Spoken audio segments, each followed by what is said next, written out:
بسم اللہ الرحمن الرحیم نحمده ونصلی ونسلم علی رسولہ الکریم اما بعد فاعوذ باللہ من الشیطان الرجیم بسم اللہ الرحمن الرحیم فلا وربك لا يؤمنون حتى يحكموك فيما صدق اللہ العلی العلیم وصدق رسولہ النبی الکریم ونحن على ذلك لمن الشاهدين والشاكرين والحمد لله رب العالمين۔ اللہ قدوس کی حمد و ثنا نبی مکرم نور مجسم شفیع معظم صلی اللہ علیہ وآلہ وسلم کی بارگاہ عالیہ میں ہدیہ درود اور سلام عرض کرنے کے بعد اللہ قدوس کا لاکھ شکر ہے کہ اس نے آج پھر ہمیں مسجد میں حاضر ہو کر جمعۃ المبارک کی ادائیگی کی توفیق عطا فرمائی۔ اس دعا سے کہ اللہ کریم آج کی اہل ایمان کی حاضری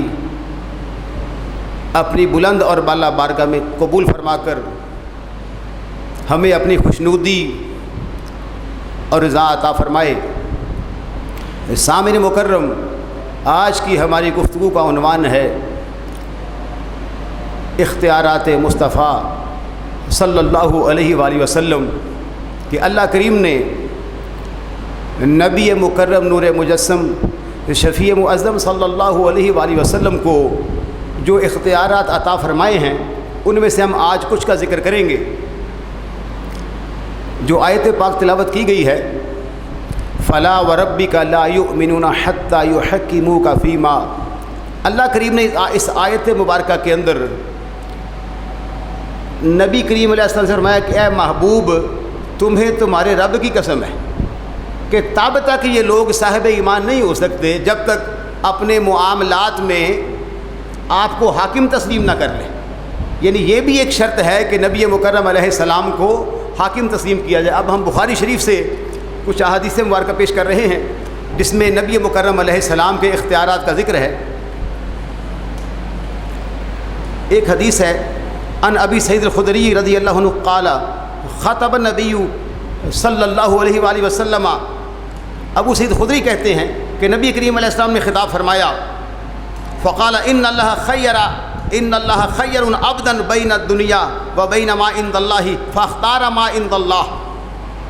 اس حدیث مبارکہ میں الفاظ کے مطابق واضح ارشاد فرمایا کہ اللہ کریم نے ایک بندے کو دنیا کے درمیان اور دنیا کے درمیان جو نعمتیں ہیں ان میں اختیار عطا فرمایا۔ اگلے جو الفاظ ہیں ان میں شان صدیق اکبر کا ذکر ہے، وہ ہمارا چونکہ عنوان نہیں ہے، لیکن بہرحال اس حدیث پاک نے یہ بتایا کہ اللہ نے اپنے محبوب علیہ السلام کو اختیارات عطا فرمائے ہیں۔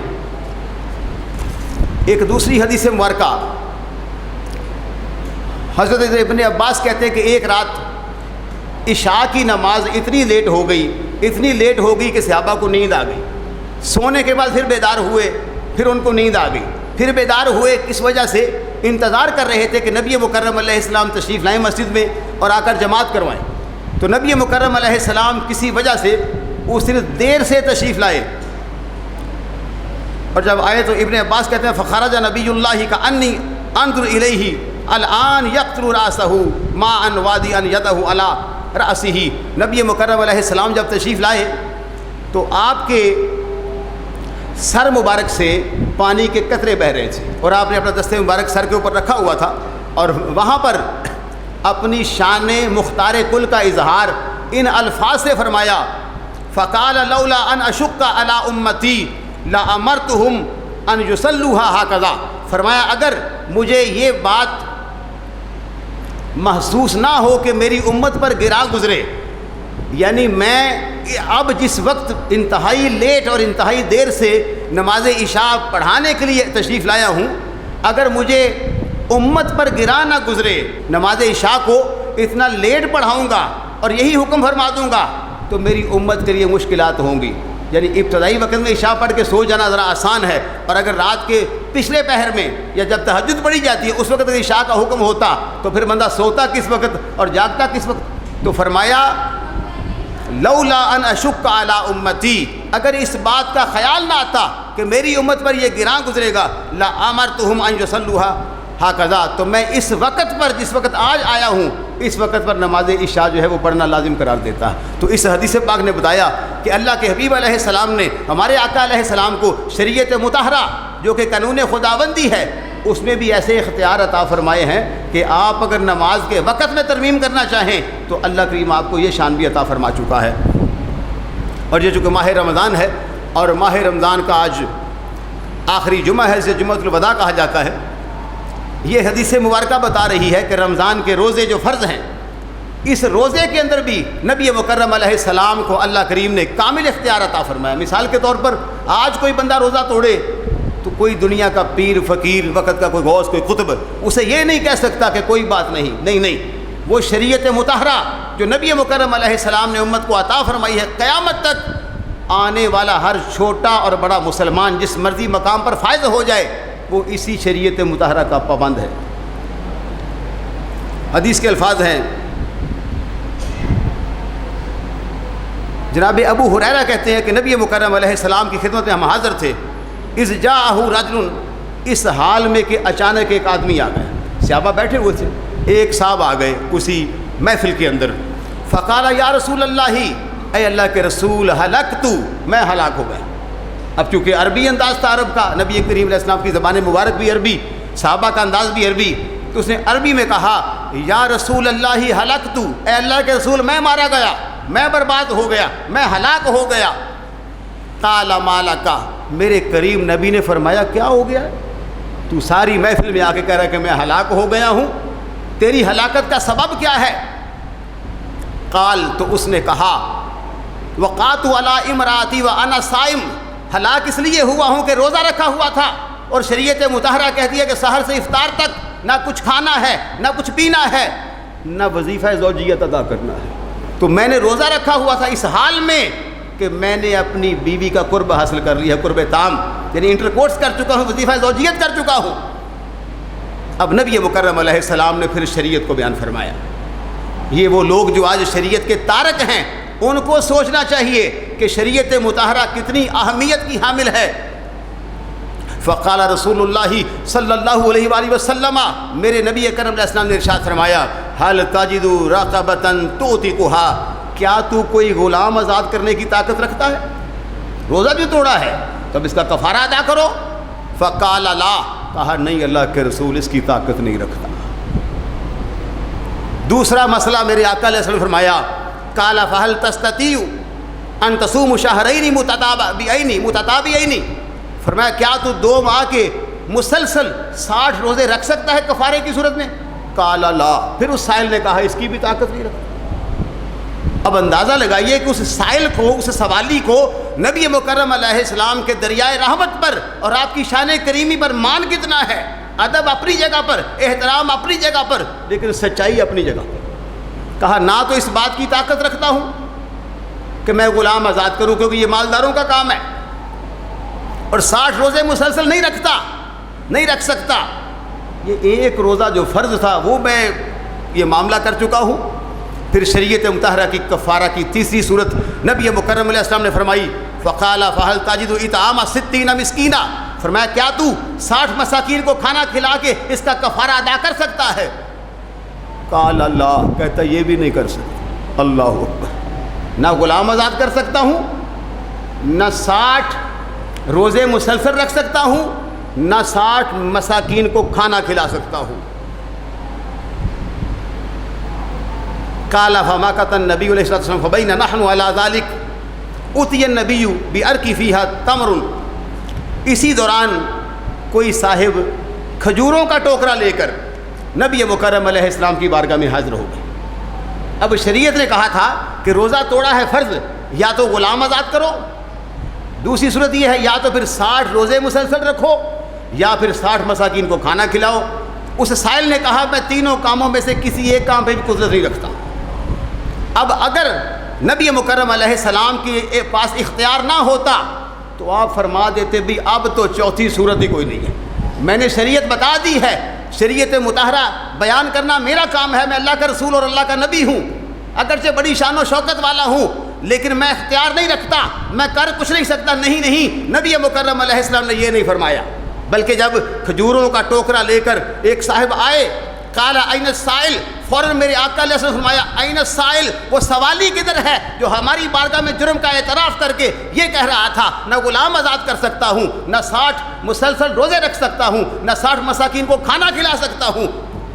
این السائل، وہ منگتا کدھر ہے، وہ سوالی کدھر ہے؟ فقال انا، انہوں نے کہا جی میں حاضر ہوں، ادھر ہی بیٹھے ہوئے تھے۔ کہا یا رسول اللہ، جس غلام کو آپ یاد فرما رہے ہیں وہ آپ کی بارگاہ میں حاضر ہو چکا ہے۔ قال خذها فتصدق به، نبی مکرم علیہ السلام نے فرمایا یہ جو صاحب کھجوروں کا ٹوکرا لے کر آئے ہیں اس کا صدقہ کر دو، اس کو تقسیم کر دو۔ فقال الرجل، وہ بندہ کہنے لگا، وہ صاحب کہنے لگے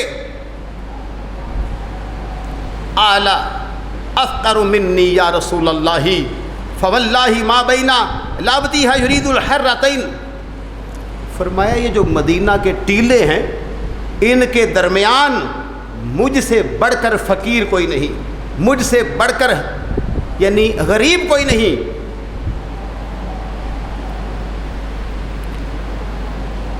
یرید الحرتین اہل بیت افقر من اہل بیتی، میرا گھرانہ فقراء کا گھرانہ ہے، میں اپنے گھر کا افقر، اس میں تفسیر انتہائی غریب اور فقیر آدمی ہوں، آپ فرما رہے ہیں صدقہ کر دو۔ بخاری کے الفاظ ہیں فضاحک النبی علیہ الصلوۃ والسلام، نبی مکرم علیہ السلام مسکرا دیے کہ یہ کیسا سائل ہماری بارگاہ میں آیا ہے، نہ غلام کو آزاد کرنے پہ اس نے حامی بھری ہے، نہ اس نے مسلسل 60 روزے رکھنے کی حامی بھری ہے، نہ 60 مساکین کو کھانا کھلانا چاہا ہے، اور جب ہم نے کہا ہے کہ اس کا صدقہ کر دو، لانے والا کوئی اور ہے، تو پھر کہتا ہے آقا مجھ سے بڑھ کر فقیر ہی کوئی نہیں ہے۔ وہ صاحب کہتے ہیں نا کہ آتا ہے فقیروں پہ انہیں پیار کچھ ایسا، آتا ہے فقیروں پہ انہیں پیار کچھ ایسا، خود بھیک دیں اور خود کہیں منگتے کا بھلا ہو۔ یہ نہیں کہا کہ کہاں آ گئے ہو۔ لوگ کہتے ہیں جی نبی کی بارگاہ میں سوال کرنا جرم ہے، نبی سے نہ مانگا جائے، نبی سے نہ پوچھا جائے، نبی سے مدد حاصل نہ کی جائے۔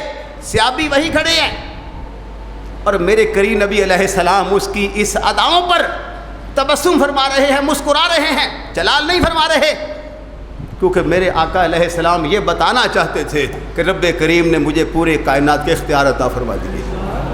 پتہ کیسے چلتا کہ آقا کی شان و شوکت کیا ہے؟ اب مسکرائے کتنا، حدیث کے الفاظ حتی بتت انیابہ، اس قدر تبسم فرمایا کہ صحابہ نے دانت مبارک تو دور کی بات تھی، نبی مکرم علیہ السلام کی داڑھ مبارک کو بھی دیکھ لیا، یعنی اتنا تبسم فرمایا کہ داڑھ مبارک بھی ظاہر ہو گئی۔ ثم قال، اس کے بعد فرمایا اطعمہ اہلک، جا پھر یہ جو کھجوروں کا ٹوکرا ہے تو خود کھا لے اور اپنے اہل خانہ کو کھلا دے، رب کی بارگاہ میں تیرا کفارہ ادا ہو جائے گا۔ یہ ہے شان مصطفیٰ، یہ ہے بخاری شریف۔ اگر بخاری کو پڑھنا ہے تو اس انداز سے پڑھنا پڑے گا کہ اللہ کریم نے نبی مکرم علیہ السلام کو شریعت مطہرہ کے اندر کیسے کیسے اختیارات عطا فرمائے ہیں۔ اور بات کو آگے بڑھاتے ہوئے بخاری شریف کے بعد چونکہ مسلم شریف کا نمبر ہے، اس میں ایک حدیث مبارکہ موجود ہے، نمبر ہے 3257 نمبر پر، بڑی توجہ سے جب بھی قرآن مجید پڑھا جائے، جب بھی نبی مکرم علیہ السلام کی حدیث پڑھی جائے، اپنے دلوں کے دامن کو بچھا دینا چاہیے، اس لیے سے کہ اللہ ہمارے دلوں پر، ہمارے دماغوں پر الفاظ قرآن اور نبی مکرم علیہ السلام کا فرمان نقش ہو جائے۔ یہاں معاملہ حج کا ہے، وہاں تھا روزہ کا۔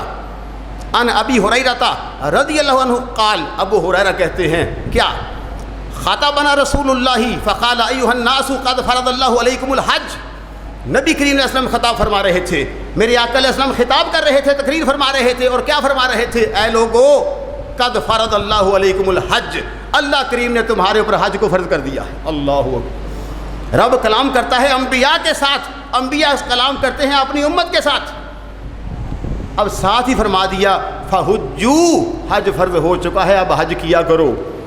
اب پھر ایک سائل کھڑے ہو گئے، حکم تو آ گیا، حج فرض ہو گیا، حج کرو، بات تو پوری ہو گئی، لیکن فقال رجل، ایک صاحب نے کہہ دیا، سوال کر دیا، اقول آمین یا رسول اللہ، یہ تو آپ نے فرما دیا کہ حج فرض ہو چکا ہے، یہ تو فرما دیا آپ نے کہ حج کرو، کیا حج ہر سال فرض ہے؟ اللہ اکبر کبیرہ، سوال بڑا پیارا ہے۔ یہ میرے نبی کے غلاموں کی شان و شوکت اور ان کی عقل سلیم اور قلب سلیم ہے۔ فرض تو ہو گیا، اور یہ بات بتا رہی ہے کہ صحابہ کے اندر عمل کا جذبہ کس قدر موجود ہے کہ اللہ کے رسول ایک بار کر کے بری ذمہ ہو جائیں گے یا ہر سال کرنا پڑے گا۔ پتہ چلا صحابہ کے اندر ذوق عمل کا جذبہ کتنا ہے۔ فسکت، جب اس نے سوال کیا نبی کریم علیہ السلام خاموش ہو گئے۔ حتی قالها ثلاثا، 3 مرتبہ یہی سوال کیا سائل نے، نبی مکرم علیہ السلام خاموش رہے۔ فقال رسول اللہ صلی اللہ علیہ وآلہ وسلم، اس کے بعد نبی مکرم علیہ السلام نے فرمایا، جب وہ 3 بار سوال کر چکے تھے، نبی مکرم علیہ السلام خاموش تھے، پھر فرمایا لو قلت نعم، اب بتائیے اپنی طاقت، اب فرمایا اپنا اختیار، اب بتایا کہ رب کی بارگاہ میں میری زبان سے نکلے ہوئے الفاظ کی قیمت کیا ہے، میری زبان کے نکلے ہوئے قول کی رب کی بارگاہ میں شان و شوکت کیا ہے۔ تھوڑی سی عربی سے واقفیت ہونا، یہ قلت واحد متکلم ہے۔ فرمایا لو قلت نعم، اگر میں ہاں کہہ دیتا لواجبت، تو پھر واجب ہو جاتا۔ یہ نہیں کہا جبریل آئیں گے تو بتائیں گے، قرآن آئے گا تو بتاؤں گے، نہیں، فرمایا لو قلت نعم، ہاں میری زبان میں طاقت اتنی ہے، میرا مقام و مرتبہ اتنا ہے کہ اگر محمد مصطفیٰ کی زبان سے ہاں نکل جاتا تو ہر سال فرض ہو جاتا۔ یہ بھی میرے کریم نبی کا کرم ہے کہ منگتا سوال کر رہا ہے، نبی مکرم علیہ السلام اس وجہ سے خاموش ہیں کہ ہر سال حج کرنا میری امت کے لیے مشقت میں پڑ جائے گا، کیونکہ امت تو روئے زمین پر ہوگی، بڑی دور دور لوگ ہوں گے، سارے تو مدینہ میں نہیں ہوں گے، سارے تو مکہ میں نہیں ہوں گے۔ نگاہ نبوت تب دیکھ رہی تھی کہ روئے زمین کے خطے خطے پہ اللہ میرے غلاموں کو پیدا فرما دے گا۔ ساتھ میں وَلَمَّا اسْتَطَعْتُمْ، پھر تم اس کی طاقت نہیں رکھو گے۔ اس کے بعد فرمایا ہاں جن باتوں کو میں تمہیں چھوڑنے کا حکم دیتا ہوں ان کو چھوڑ دیا کرو، جن پر عمل کرنے کا حکم دیتا ہوں ان پر عمل کیا کرو۔ تم سے پہلے انبیاء علیہ السلام کی جو قومیں ہیں وہ اسی وجہ سے ہلاک ہوئیں کہ وہ انبیاء سے اختلاف کرتے تھے۔ اور فرمایا جس بات کا حکم دوں وہ کر لیا کرو، اور جس بات سے روکوں اس سے رک جایا کرو۔ اور سب سے بڑی بات کہ نبی مکرم علیہ السلام، جنت کے بارے میں نبی پاک کا اختیار کتنا ہے۔ بے شک اللہ قادر مطلق ہے، کیا حضور کی بارگاہ میں سے کوئی سوالی جنت مانگے تو حضور دے سکتے؟ اگر تو بے بس ہوں تو پھر تو کہیں نہیں بھی خدا سے مانگو، نوافل پڑھو، لیکن ایسا نہیں ہوا۔ حدیث کا نمبر مسلم شریف میں 1094، ربیعہ بن کعب اسلمی کہتے ہیں کنت ابیت مع رسول اللہ صلی اللہ علیہ وسلم فآتیتہ بوضوئہ وحاجتہ، فرماتے ہیں میری ڈیوٹی یہ تھی کہ نبی مکرم علیہ السلام کے وضو کے لیے اور آپ کے استنجا مبارک کے لیے میں پانی پیش کیا کرتا تھا۔ ڈیوٹی کیا تھی؟ وضو کے لیے پانی پیش کرنا اور استنجا کے لیے پانی پیش کرنا۔ فقال علی سل، ایک دن نبی کریم علیہ السلام نے فرما دیا سل، آج میری بارگاہ سے جو بھی مانگنا چاہتا ہے مانگ لے، آج میری بارگاہ میں جو سوال کرنا چاہتا ہے کر لے، شرط نہیں لگائی۔ وہ پچھلے جمعہ میں ہم نے شان علی میں کہا تھا نا کہ انہوں نے کہا تھا سلونی اما دون العرش، کہ مجھ سے سوال کرو پر عرش کے علاوہ۔ وہ تھے غلام نبی، یہ ہیں امام انبیاء، یہاں شرط کوئی فرمایا سل، اے ربیہ آج جو بھی کائنات میں سے مانگنا چاہتا ہے میری بارگاہ سے مانگ لے۔ کوئی کہ یہ وہ کہتا ہے جس کے پاس معاذ اللہ ہو کچھ نہ، یہ وہ کہتا ہے جس کے پاس اختیارات نہ ہو، ایسا نہیں ہوتا۔ یہ وہ اعلان کرتا ہے جس کو رب نے پوری کائنات کی خزانوں کی چابیاں عطا فرمائی ہوتی ہیں، یہ وہ اعلان فرماتے ہیں۔ تو فرمایا فقال علی سل، کہتے ہیں مجھے کہا سل آج مانگ لے جو مانگنا ہے۔ فقلت، قربان جاؤں حضرت ربیہ کے اس سوال پر اور اس جستجو اور طلب پر کہ مانگا کیا ہے، اور امت کو بتایا کہ یہی مانگا کرو۔ اور صحابہ اگر جنت بھی مانگتے تھے تو کیسے مانگتے تھے یہ قابل غور بات ہے۔ جنت بڑی نعمت ہے، لیکن میں کہا کرتا ہوں ہم دیوانوں کے لیے جنت صحیح ہے، پر اللہ کا دیدار ہو قرب مصطفیٰ۔ تو صحابی نے کہا فقلت، میں نے کہا اسألک مرافقتک فی الجنہ، آپ نے کہا ہے سل جو مرضی مانگ لے یا رسول اللہ، میرے آقا کرم کر دیجئے، مجھے جنت بھی عطا فرما دیجئے اور جنت میں اپنا قرب بھی عطا فرما دیجئے۔ یہ صحابہ نے کہا عشق مصطفیٰ اسے کہتے ہیں کہ جنت میں بھی جائیں گے تو رخ ودھا کو دیکھے بغیر سانس نہیں لے سکتے، جی نہیں۔ سوال کیا تھا؟ فقلت، میں نے کہا اسألک مرافقتک فی الجنہ، اے اللہ کے رسول جنت بھی چاہیے، جنت میں تمہارے جلوے بھی چاہیے، جنت میں تمہارا دیدار پر انوار بھی چاہیے، جنت میں تمہارا جمال با کمال بھی چاہیے۔ یہ کمال ہے عشق مصطفیٰ کا کہ جنت بھلی لگتی ہے کب؟ جب اس میں اللہ کا دیدار ہو۔ جنت بھلی کب لگتی ہے؟ جب دیدار مصطفیٰ ہو۔ اب نبی کریم علیہ السلام نے کہا قال او غیر ذالک، فرمایا کچھ اور بھی مانگ لے۔ آئے ہائے ہائے، ٹھیک ہے جنت بھی تیری، جنت میں مصطفیٰ کے دیدار کے جلوے بھی تیرے، کچھ اور بھی تو مانگ لے۔ قلت هو ذاک، میں نے کہا کافی ہے اللہ کے رسول، جنت ہو، جنت میں تمہارا دیدار پر انوار ہو، میرے لیے کافی ہے۔